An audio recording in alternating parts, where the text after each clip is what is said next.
Dicen que el poder corrompe, pero en Egipto, la sangre era aún más poderosa que el oro. Y la reina Cleopatra no estaba dispuesta a compartir ni una gota de su legado. Egipto, siglo I antes de Cristo. En las doradas arenas del Nilo, donde los templos hablaban con la voz de los dioses, y las pirámides observaban como centinelas del tiempo, reinaba una mujer cuyo nombre resonaría en la eternidad: Cleopatra. Pero no la Cleopatra de las películas románticas, no la amante trágica de Marco Antonio. Hoy vamos a hablar de la verdadera Cleopatra, la última faraona de Egipto, la mujer que gobernó un imperio y que se casó con su propio hermano 2 veces, y que luego intentó hacer lo mismo con su propio hijo. Este no es un cuento de amor ni de pasión. Es una historia de sangre, traición, veneno y muerte. Una dinastía corroída desde dentro por la obsesión con la pureza de sangre, donde los hermanos se mataban entre sí por el trono, y donde el incesto era ley, no aberración. Y Cleopatra, la más brillante de los Ptolomeos, no solo heredó ese legado oscuro, lo perfeccionó. En este video, vamos a adentrarnos en los rincones más sombríos del reinado de Cleopatra VII. Hablaremos de las conspiraciones palaciegas, los matrimonios incestuosos, los asesinatos ordenados en nombre del poder y de la maldición que consumió a una de las dinastías más extrañas y crueles del mundo antiguo. Una dinastía que no nació en Egipto, sino en Macedonia. Porque sí, la familia de Cleopatra no era egipcia. Retrocedamos en el tiempo. Cleopatra VII pertenecía a la dinastía tolemaica, una línea de reyes que se instauró tras la muerte de Alejandro Magno. Su fundador, Ptolomeo I Sóter, era uno de los generales más astutos de Alejandro. Cuando el gran conquistador murió en el año 323 a.C., su vasto imperio se desmoronó, y cada general tomó una parte. Ptolomeo se quedó con Egipto, y así comenzó una de las casas reales más peculiares de la historia. Griegos gobernando egipcios, sin mezclarse con ellos, hablando griego en lugar de egipcio y manteniéndose puros mediante el incesto. Cleopatra no fue la excepción. Fue el producto final de siglos de endogamia. La mayoría de sus antecesores se habían casado con sus propias hermanas, algunos incluso con sus hijas. El árbol genealógico de los Ptolomeos era un círculo vicioso, un laberinto genético sin salida. Y la última reina, la más célebre de todas, no solo aceptó estas costumbres, las utilizó como herramienta política con una frialdad escalofriante. Nacida en el año 69 a.C., Cleopatra era hija de Ptolomeo XII Auletes, un rey débil y manipulado por Roma, que pagaba sobornos a senadores romanos para mantenerse en el trono. Desde joven, Cleopatra mostró una inteligencia fuera de lo común.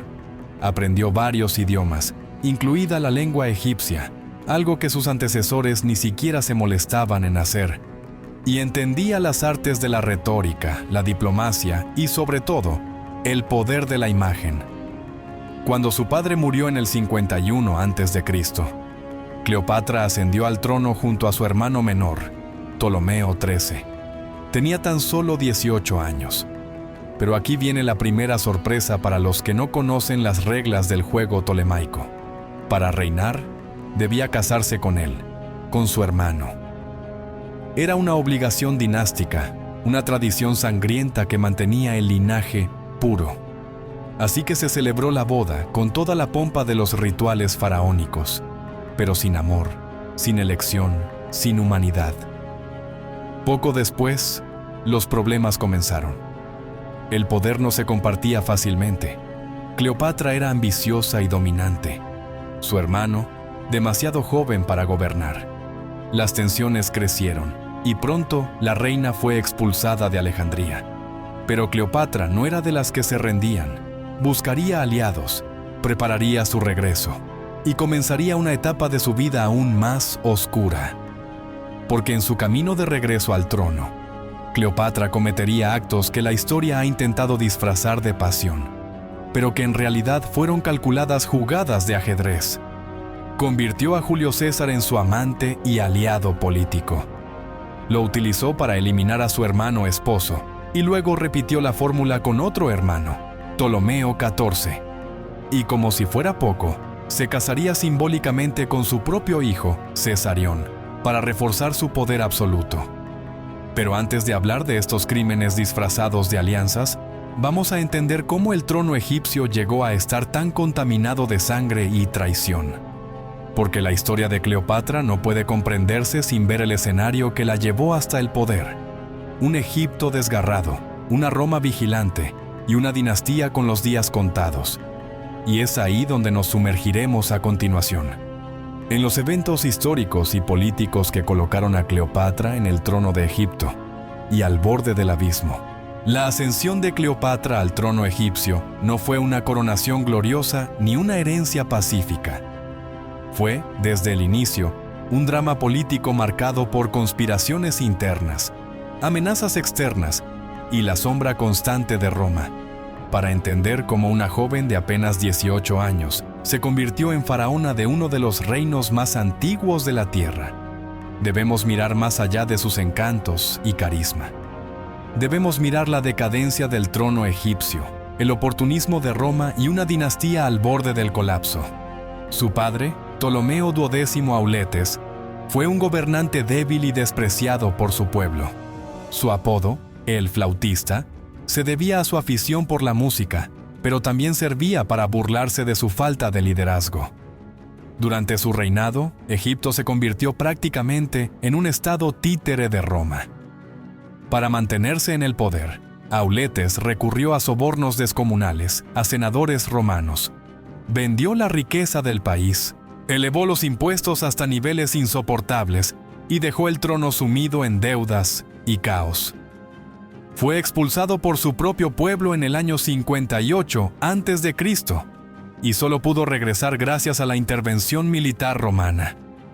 Ese mismo año, Cleopatra tenía apenas 11 años. Era una más de las muchas hijas del faraón, pero ya mostraba una inteligencia inusual.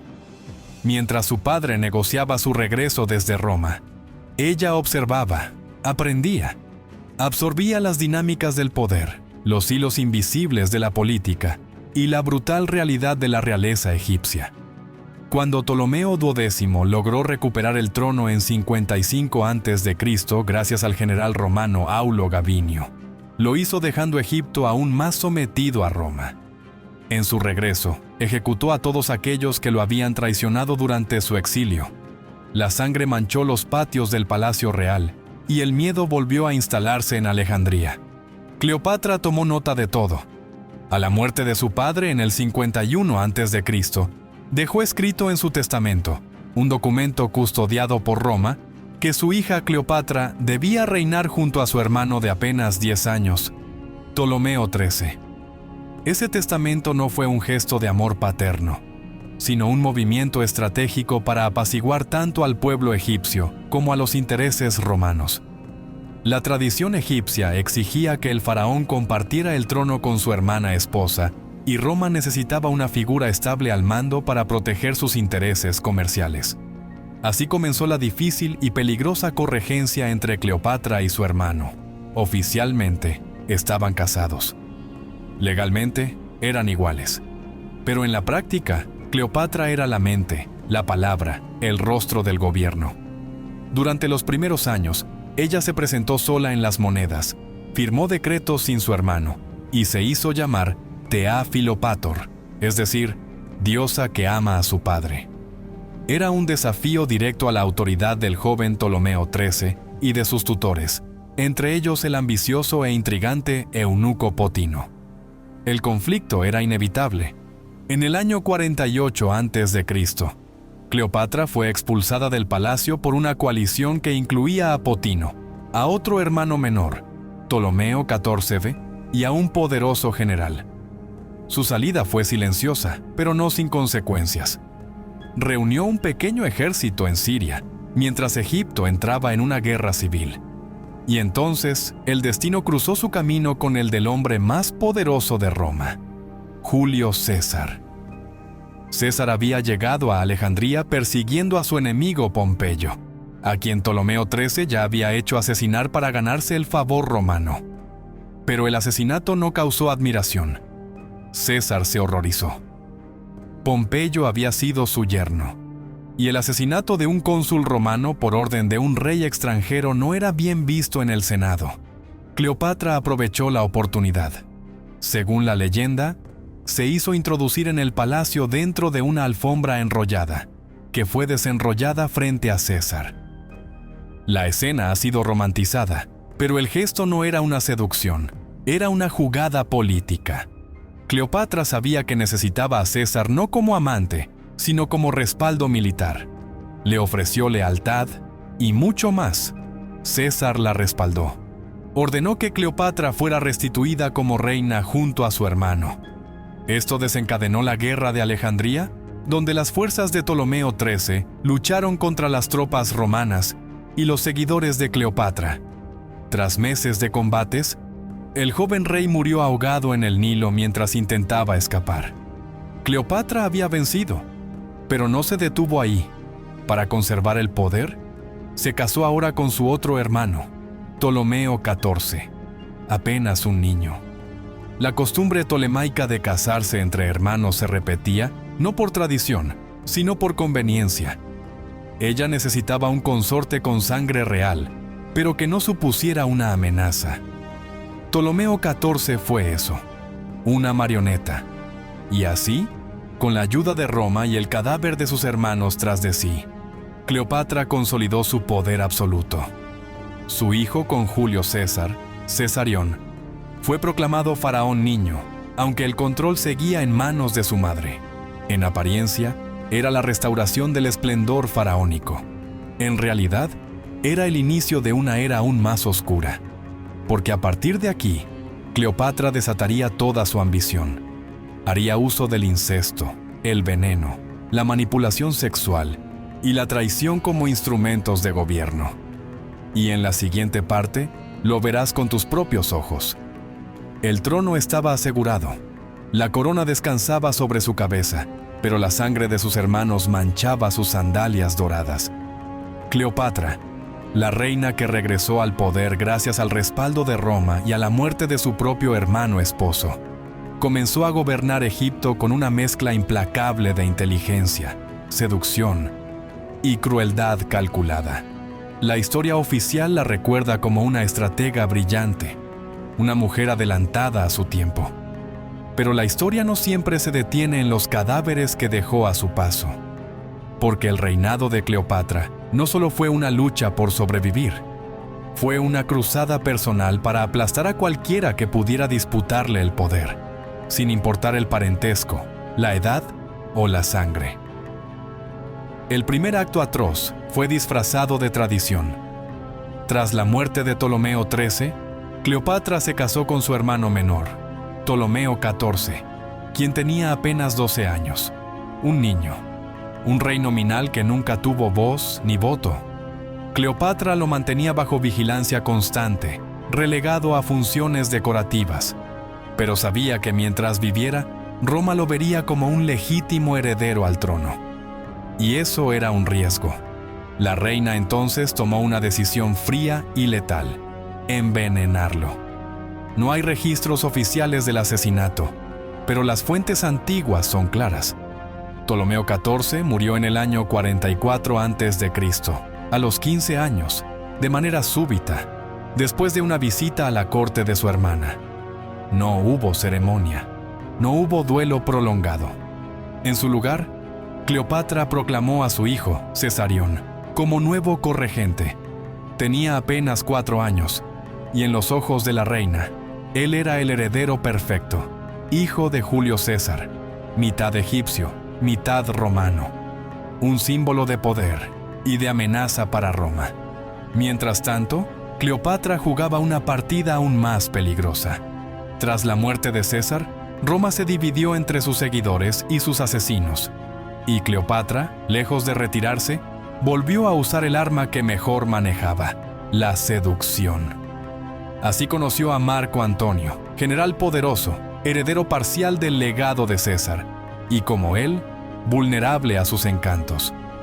La relación entre Cleopatra y Marco Antonio ha sido romantizada durante siglos, pero detrás del velo del romance se escondía una alianza letal. Juntos formaron un bloque político-militar que desafiaba a Roma. Cleopatra no solo ofreció su amor, ofreció sus ejércitos, su oro y su influencia en el Mediterráneo. A cambio, obtuvo un nuevo aliado y nuevos enemigos. Durante esta época, Cleopatra cometió uno de los actos más controversiales de su vida. Consagró su relación con Marco Antonio, con una serie de proclamaciones imperiales.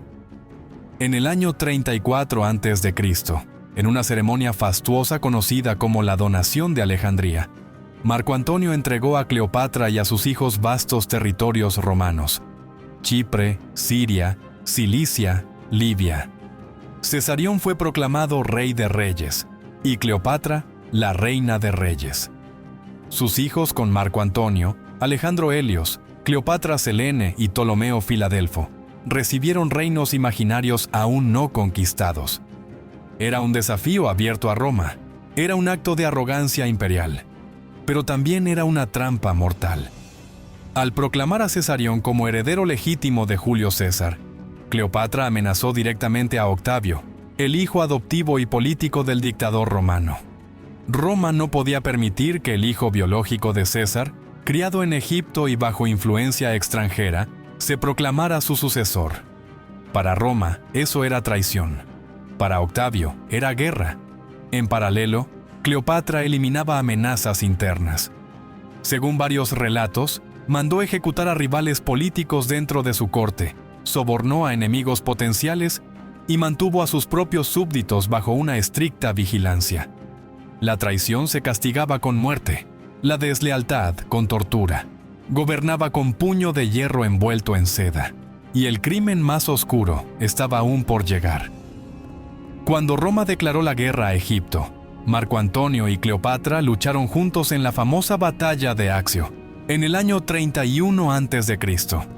La derrota fue devastadora. Su flota, vencida, sus ejércitos, desmoralizados. Marco Antonio, desesperado, cayó en una espiral de paranoia. Cleopatra fingió su propia muerte para manipularlo, y cuando él creyó la mentira, se suicidó clavándose su espada.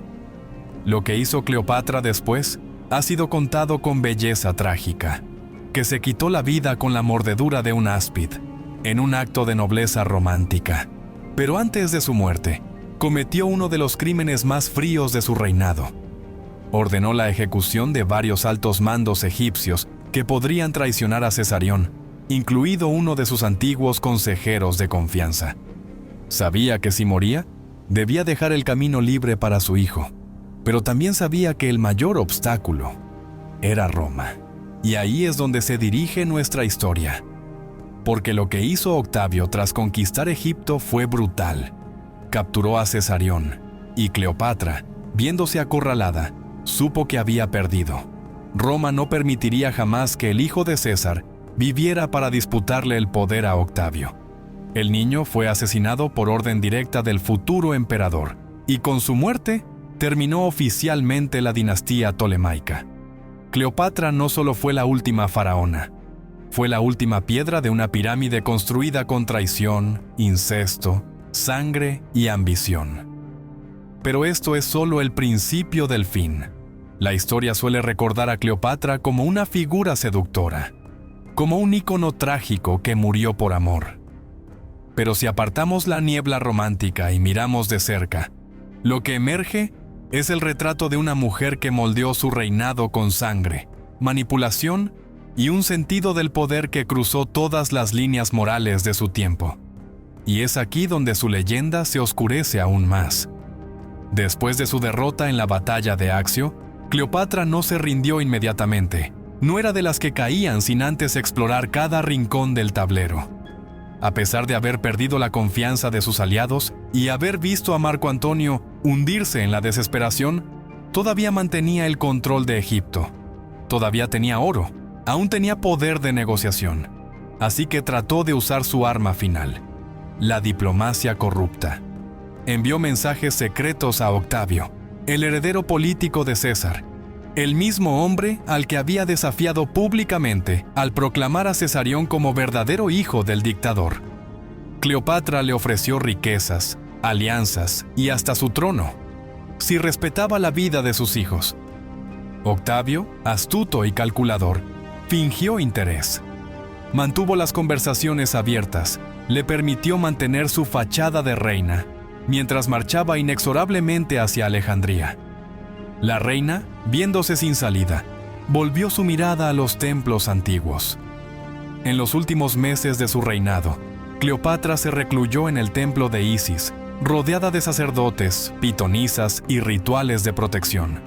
Mandó realizar sacrificios de animales y, según algunos relatos apócrifos, también de humanos, en busca de favores divinos. Su obsesión por la inmortalidad la llevó a realizar rituales oscuros, mezclando magia egipcia con prácticas herméticas. Quería trascender el cuerpo, convertirse en leyenda, sí, pero también en diosa viviente.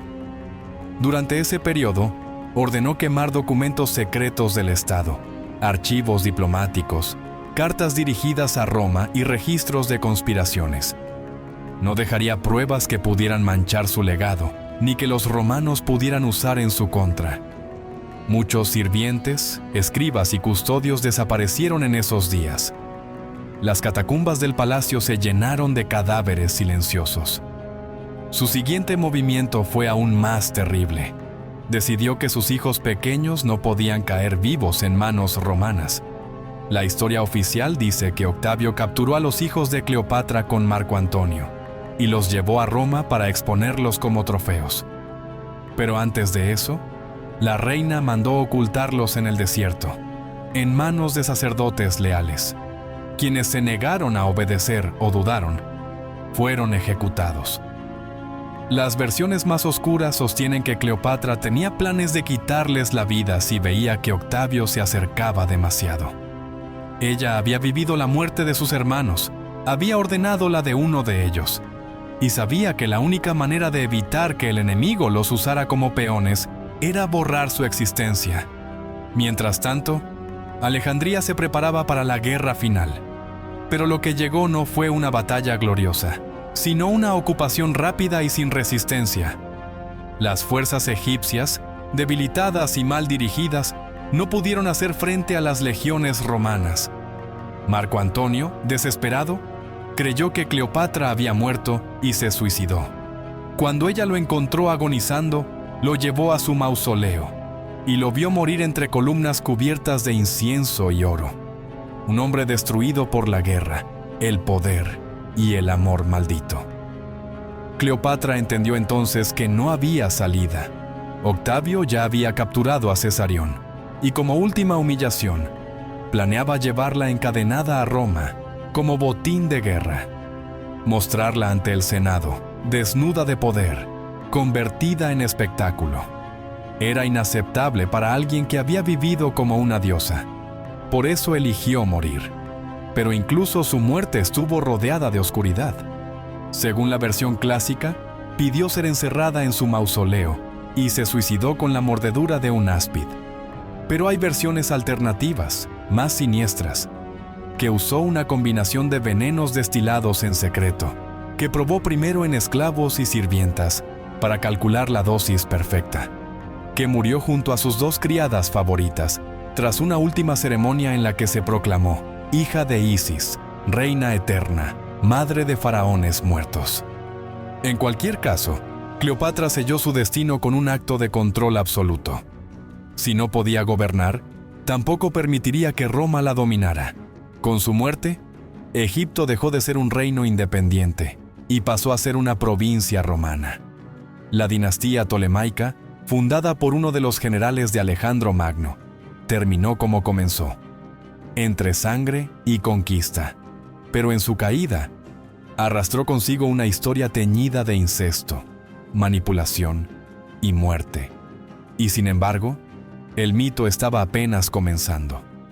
Cuando Octavio entró al palacio de Cleopatra, no encontró una reina encadenada ni una mujer derrotada. Encontró un cuerpo frío, adornado con vestiduras reales, yaciendo en el centro de su propio mausoleo. A su lado, los cadáveres de sus dos sirvientas más fieles. Era un escenario teatral y deliberado. Cleopatra no se dejó capturar, no fue un trofeo.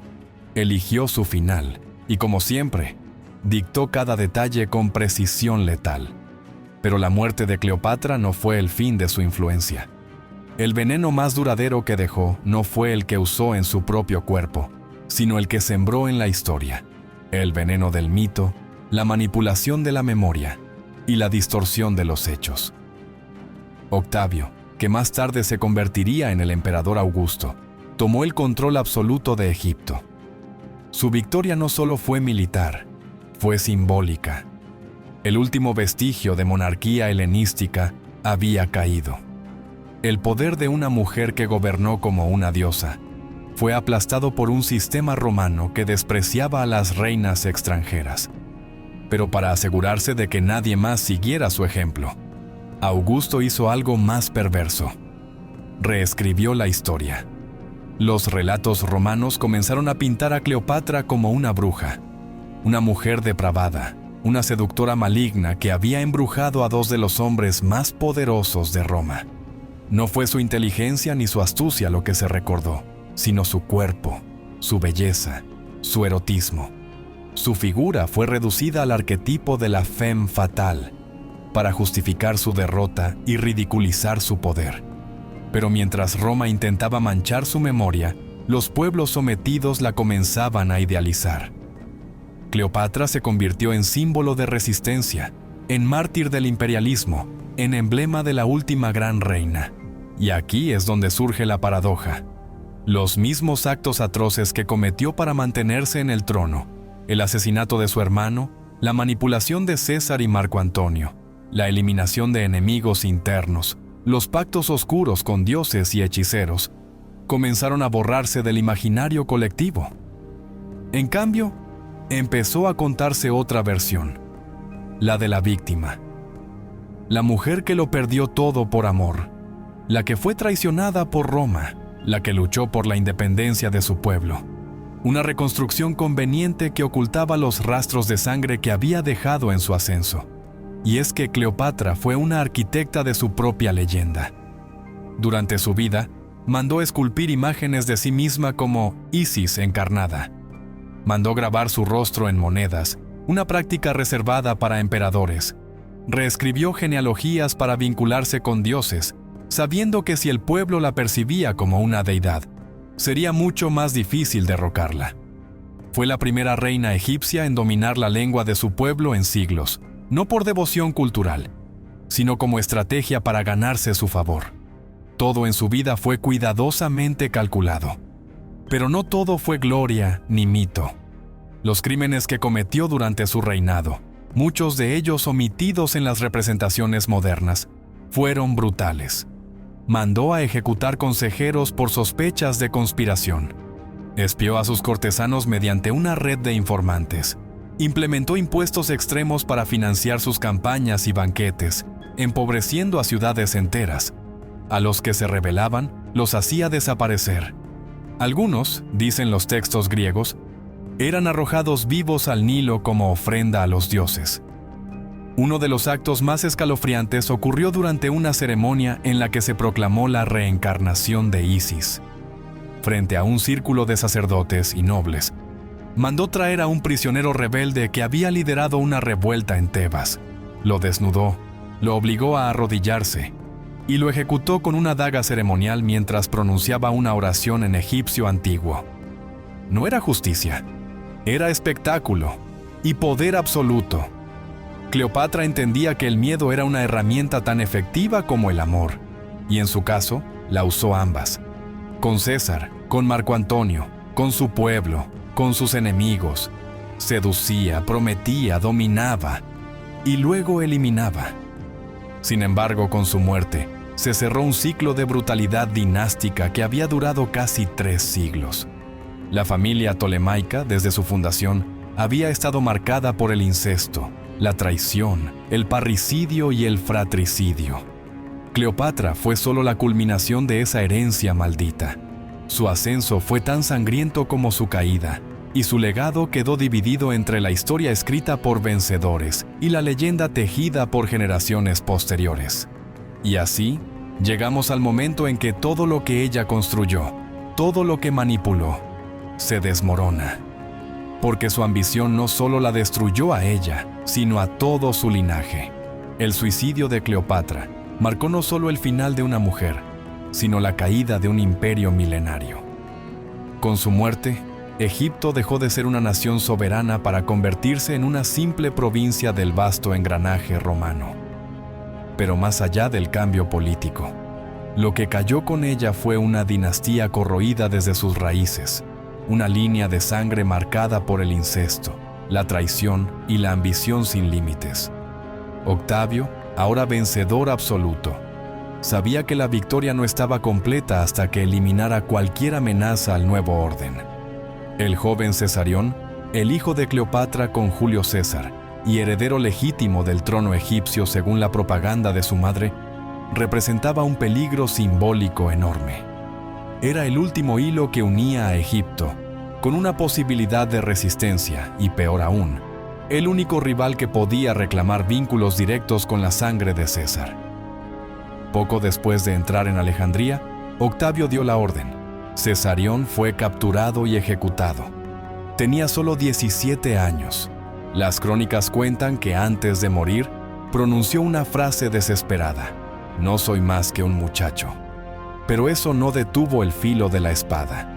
Roma no tenía espacio para hijos de reinas malditas. El resto de los hijos de Cleopatra con Marco Antonio, Alejandro Helios, Cleopatra Selene y Ptolomeo Filadelfo fueron llevados a Roma como botín humano. Caminaron encadenados durante el desfile triunfal de Octavio, entre soldados y estandartes, mientras el pueblo romano los vitoreaba con morbo. Pasaron de ser príncipes del Nilo a espectáculos en una procesión de poder. Los niños fueron entregados luego a la hermana de Octavio, Octavia, la exesposa de Marco Antonio. Irónicamente, fueron criados por la misma mujer que su madre había humillado años atrás.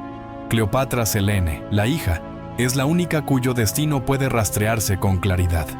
Se casó con el rey Juba II de Mauritania y gobernó a su lado, intentando mantener vivo un tenue eco del esplendor perdido. Pero sus hermanos desaparecieron del registro histórico. Algunos creen que murieron jóvenes, otros que fueron asesinados en silencio por razones políticas.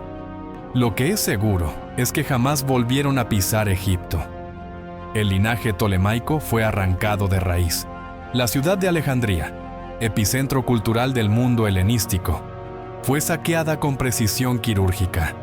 Los tesoros del Palacio Real fueron enviados a Roma. Bibliotecas, templos y monumentos fueron apropiados, transformados o simplemente destruidos. El culto a Isis, símbolo del poder femenino que Cleopatra había encarnado, fue prohibido durante siglos en varias provincias. El mensaje era claro: no más reinas, no más diosas, no más desafíos al poder imperial. Pero quizás el castigo más cruel fue el olvido programado. Octavio, ya convertido en Augusto, se aseguró de que los cronistas de su tiempo deformaran el recuerdo de Cleopatra. La retrataron como una mujer promiscua, manipuladora, perversa, no como una estratega o una monarca. El Senado romano ordenó que sus estatuas fueran destruidas, que su nombre fuera borrado de los registros oficiales, que la última reina de Egipto se convirtiera en una nota al pie indeseada. Cleopatra no fue solo la última faraona de Egipto, fue la última guardiana de una dinastía que se autodestruyó entre venenos, puñales y besos prohibidos. Reinó con inteligencia y ferocidad, pero también con una ambición que no conocía límites. En su intento por salvar un reino en decadencia, terminó arrastrándolo al abismo junto con ella. Fue víctima de un sistema patriarcal que no podía tolerar a una mujer con poder absoluto. ¿O fue ella misma el monstruo que moldeó su leyenda a base de sangre, traición e incesto? La historia no nos ofrece una respuesta clara. Solo nos entrega sus actos, sus alianzas y su final dramático. Una mujer sola, rodeada de ruinas, presionando un áspid venenoso contra su piel, Cleopatra vivió como una diosa y murió como una leyenda. Pero sus decisiones marcaron el principio del fin para su linaje, su pueblo y su cultura. El crimen de amar demasiado el poder, de querer jugar al ajedrez con imperios, apostando no solo su trono, sino la vida de sus hijos. Hoy, siglos después, seguimos obsesionados con su figura. Películas, novelas, documentales, todos intentan descifrar a la reina maldita del Nilo. Pero tal vez su mayor crimen fue ese: desafiar la historia misma y obligarnos a mirarla una y otra vez en busca de respuestas que nunca llegan. ¿Y tú, después de todo lo que has escuchado, crees que Cleopatra fue una heroína o una villana? Déjalo en los comentarios.